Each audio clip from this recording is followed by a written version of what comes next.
Welcome to this special edition of the Weekly Roundtable. I'm John Lyons, joined as always by the managing editor of weha.com, Ronnie Newton. We have a snowstorm coming in tomorrow, which we're going to spend a lot of time talking about because over the last 20 minutes there's been a change to the forecast as the 4 o'clock maps came in. We're taping this at for right now about 4:35. We had scheduled this about 9 o'clock in the morning. So there have been some changes in the forecast, but as always, we like to get the mayor on, we'd like to get the director of public works on to talk about storm preparedness because there's a lot going on. So John, why don't we start with you? Let's talk about some of the things that town are doing. We can talk about the forecast and then hear what's happening. Well, let's start with what the town's doing. Obviously, all day today, Public Works has been preparing for a large, significant storm that was going to hit the greater Hartford area. And that's really what has driven all our decisions all day today is on the theory of large, impactful snow. Timing of it's not great. Going to be during our early morning commute and throughout the entire morning commute. So that's a factor that we always consider. We always judge things by our commutes, morning and afternoon.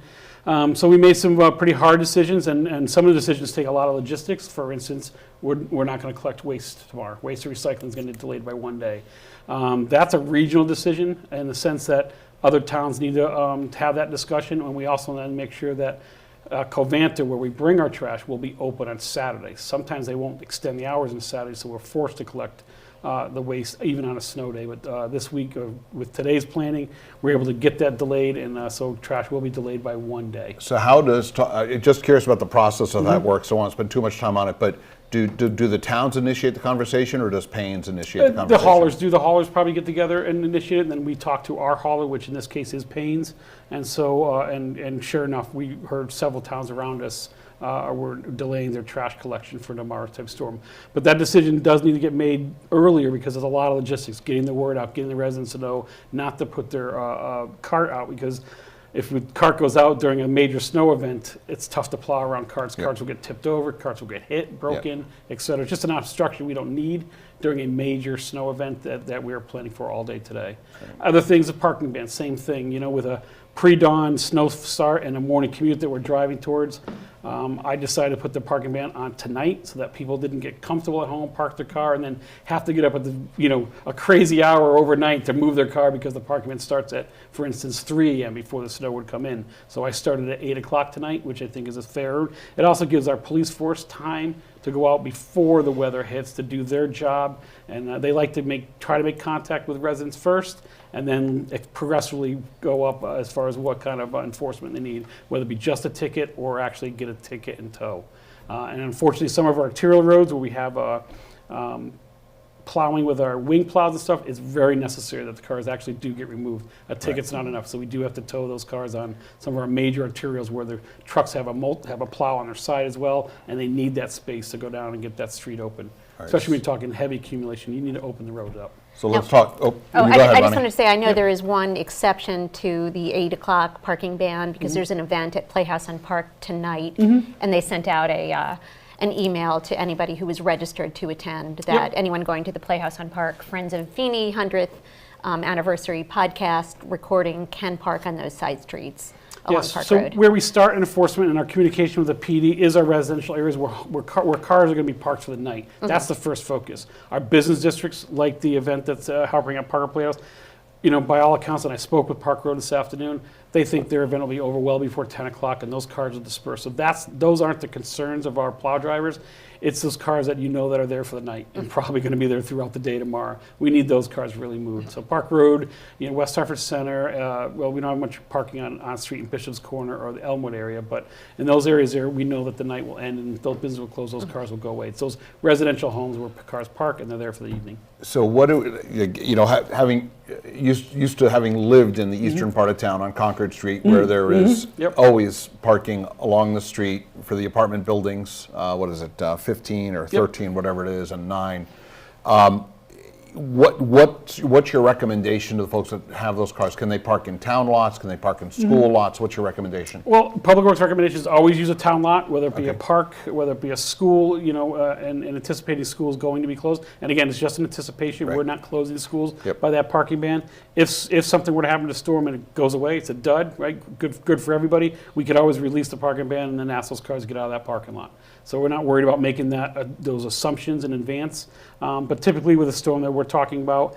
When you get into storms 2, 3, 4, 5, 6 inches, schools typically close. It's the safest thing to do for the school kids, the bus traveler, et cetera. So we're confident that we want cars to get off the lot into an off-street area.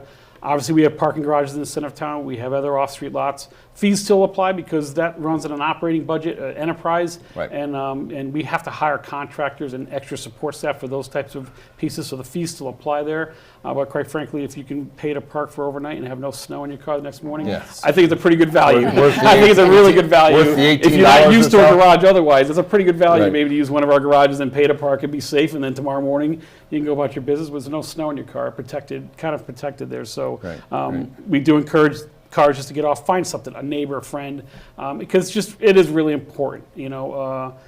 Street width is important, line of sight is important, and when you have parked cars there, we have to plow around it. We're not able to do our job properly, and then the long-term effects is greater. And then the risk factor of damaging your car being damaged, not necessarily by our plow trucks, but other cars trying to navigate packed snow and maybe sliding into another car. It's just unsafe for everybody involved.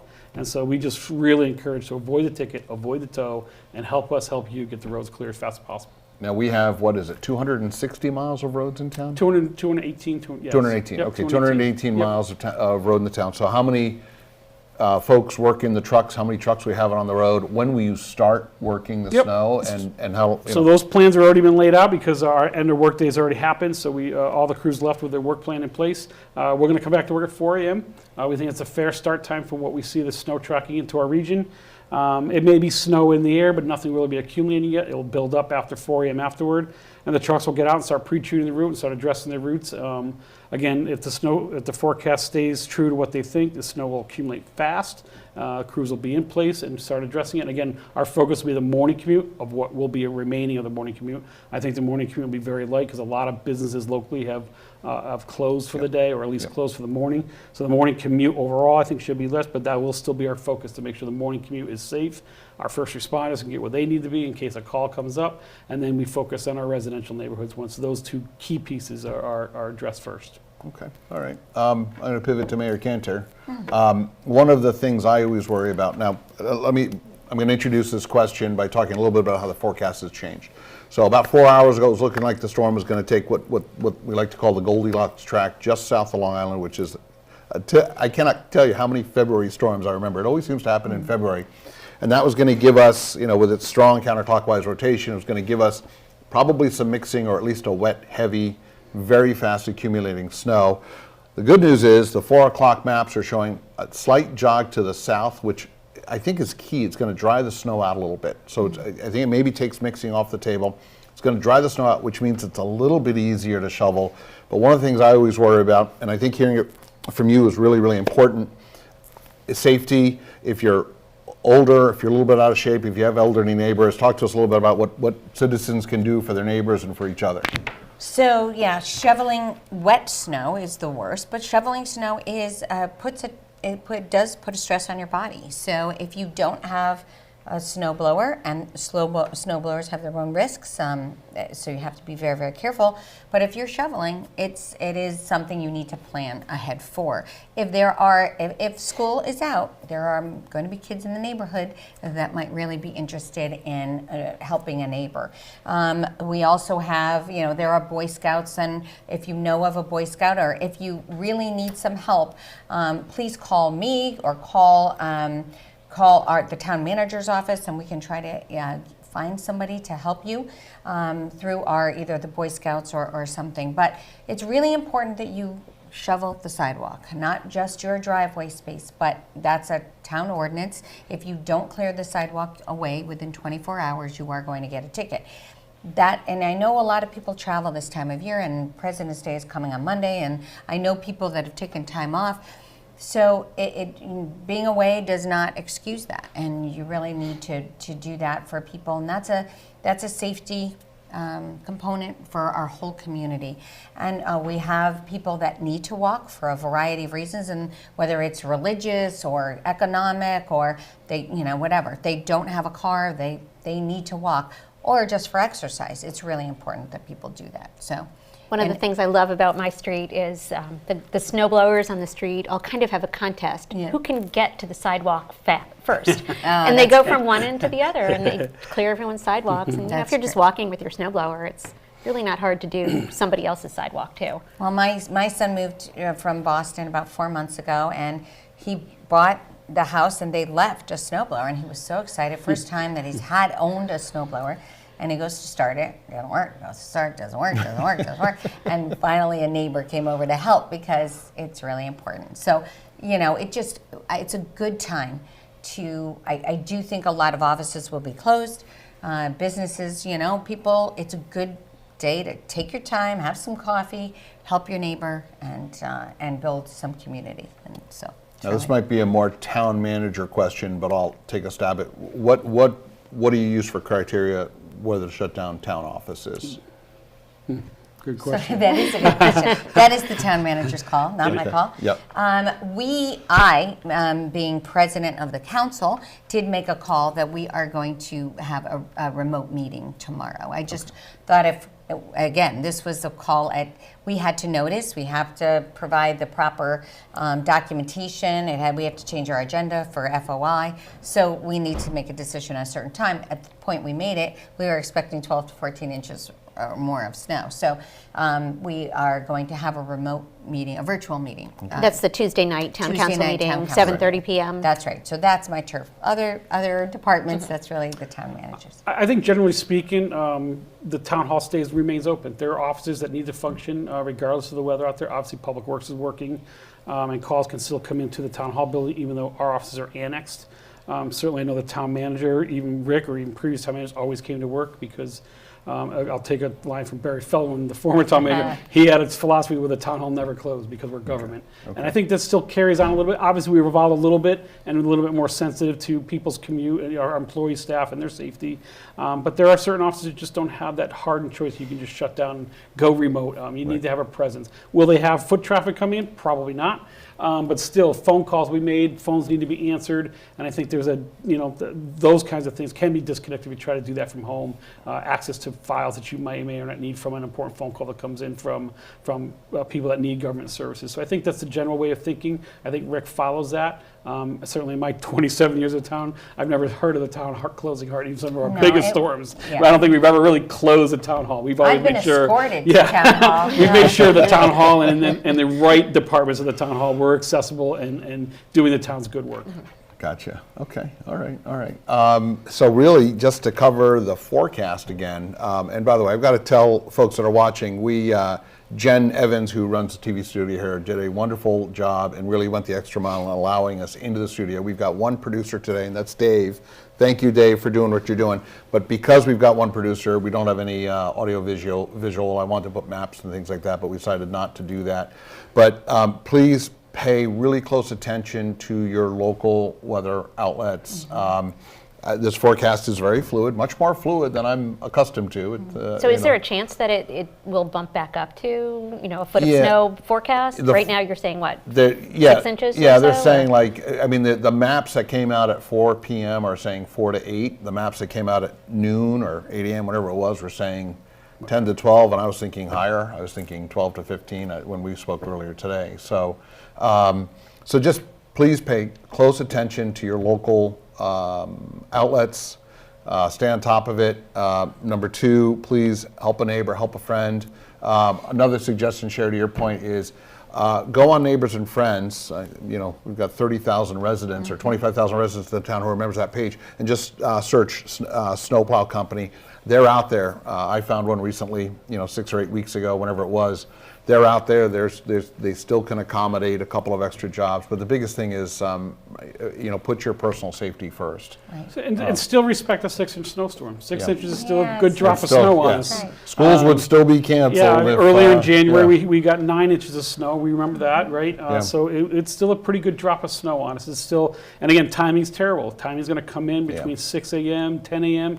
when people need to either get to work or do whatever they need to get their day started. So it's right if the schools make the decision decision not to go because the buses will have a difficult time traveling in the heart of the snow accumulation time frame. So yeah, let's not discredit 6 inches. It's a good storm. You'll still have a big good berm at the end of your driveway from our plow trucks. A lot of snow has to come across your street, depending on how wide your street is. The mayor, you brought up about cleaning your sidewalks. I always bring up this 2 questions you need to ask yourself when you're doing your sidewalk final time if you want to get it done and not be mad at Public Works. First, you know your road. You lived on it for X number of years. Is it as wide as you think it should be? And if or then ask yourself, is the road still full of slush or maybe some accumulating snow? And if the answer to those questions is no and yes, then you might want to wait that final cleanup on your driver aprons and that sidewalk. Because again, to reiterate from Mayor Cantor, this is a walking community. I've seen 27 years of snowstorms. People, Ronnie, you've come out with me on snowstorms. Yep. People walk even in the snowstorm. This is a very run in the middle of walkable the street. community. Don't do that. Run, yeah, they run. Our sidewalks do get used regardless of the weather. Yep. It can be really cold out. That stretch we had a couple weeks ago, people still get out and use our sidewalk system. So that's very, very important. On top of the schools, kids using it for walkable schools, things like that. So yeah, I'll put the emphasis behind get your sidewalk cleaned off. Yep. And also clear your fire hydrants, please, because the fire department really doesn't have the time to go around and shovel out all those hydrants. So if there's a hydrant on your property or across the street or down the street, please clear that to help the fire department out. Kids love to do that. Yeah. Like if you've got young kids, it'll be the most exciting thing they do. Kids, I mean, there have been times where I don't know if I've seen an article, Ronnie, or where it's been talked about in town where the kids go out and they make a concerted effort to clean around the fire hydrant. Yeah, I'm glad to publish those, publicize the good deeds of the kids. If you send me the photos of kids shoveling out the hydrants or building some cute snowman. So, Mayor, I'll give you the last word. Anything else you want to say before we... I just thank you. Thank you for informing the public. We are hoping that it is a significant but not very significant snowstorm, and that everybody stays safe. Don't drive if it's not necessarily. It helps Public Works out there to help clean the roads if the roads are emptier. And we just want everyone to have a beautiful day. Stay safe. It will be lovely, I'm sure, and it won't stay that long because we are in the middle of February. Yeah, so. see, that's the good Sun is news. rising. That's right. We're turning, in the morning, I wake up, the last 2 mornings, I've woken up and I hear the songbirds. Yeah. It's really I know, second week of right? February. Yeah, It's wonderful. that's This right. is awesome. So I it's like a know. little tiny hint of spring, and it's still light at 5:45 at night. Yay. We've gained over an hour at night. We've gained over an hour in the morning. We're gaining more than 3 minutes per day of daylight. Yeah. Stuff I love. true. That's right. Stuff I That's love. right. Yep. Spring So- is coming. For John Phillips, Mayor Shari Cantor, Ronnie Newton, I'm John Lyons, and we'll see you next time. Thank you. Thank you.